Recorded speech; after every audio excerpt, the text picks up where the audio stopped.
చూసి రమ్మంటే కాల్చి వచ్చేసారు అనే సామెత విన్నారా? అలా ఉంది ఈ పరిస్థితి. ఏంటంటే మా ఆయన్ని సపోటాలు అండ్ బనానా తీసుకురమ్మన్నాను. వెళ్ళేటప్పుడు పదే పదే చెప్పాను, సపోటాలు బనానానే తీసుకురా, అది కూడా అర డజన్ బనానా అండ్ సపోటాలు వచ్చి 1/4 kg సపోటా మాత్రమే తీసుకురా, ఎక్కువ తీసుకురావద్దు, తినరు, వేస్ట్ అయిపోతాయి అని చెప్పాను. వెళ్ళేటప్పుడు పెద్ద పాపని తీసుకెళ్లారు. అక్కడికి వెళ్ళిన తర్వాత కూతురు అడిగిందని గ్రేప్స్, ఆయనకి ఇష్టమని దోసకాయలు తీసుకున్నారు. వచ్చేటప్పుడు కవర్ పెద్దదిగా ఉంటే ఏంటిది అని అడిగాను. చూస్తే దోసకాయలు, కూతురు అడిగింది అని గ్రేప్స్ అని చెప్పాడు.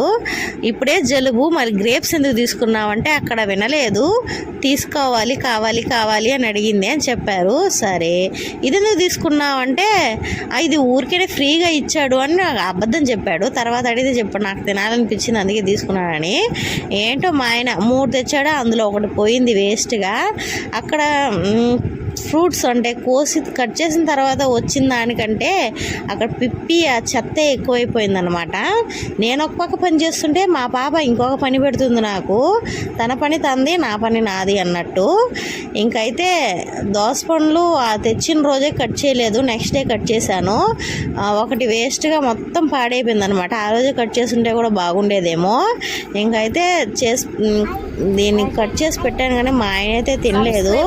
లాస్ట్లో మా పాప సబ్స్క్రైబ్ చేసుకోమని అడుగుతుంది. ప్లీజ్ సబ్స్క్రైబ్ చేసుకోవచ్చు కదా, చేసుకోండి.